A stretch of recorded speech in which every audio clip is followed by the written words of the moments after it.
Spy news, शोध सत्याचा।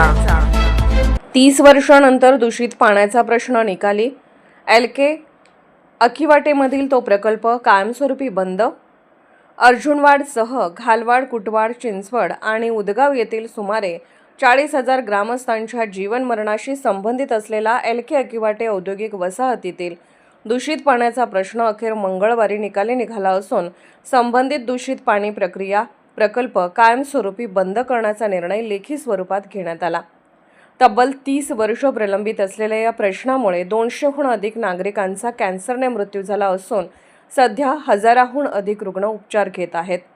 या पार्श्वभूमीवर सोमवारी शिवाजी चौकात ग्रामस्थांनी मोठ्या संख्येने जमून प्रदूषण नियंत्रण मंडळाच्या अधिकाऱ्यांना 6 तास घेराव घातला। त्यानंतर मंगळवारी गाव बंद ठेवत शेकडो ग्रामस्थांनी एलके अकिवाटे वसाहतीत ठिय्या आंदोलन छेडले।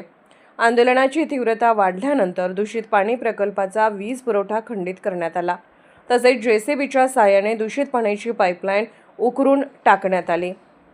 सदर प्रकल्प कायमस्वरूपी बंद करण्याचे लेखी पत्र वसाहतीचे पदाधिकारी व प्रदूषण मंडळाच्या अधिकाऱ्यांकडून घेतल्यानंतरच ग्रामस्थांनी आंदोलन मागे घेतले।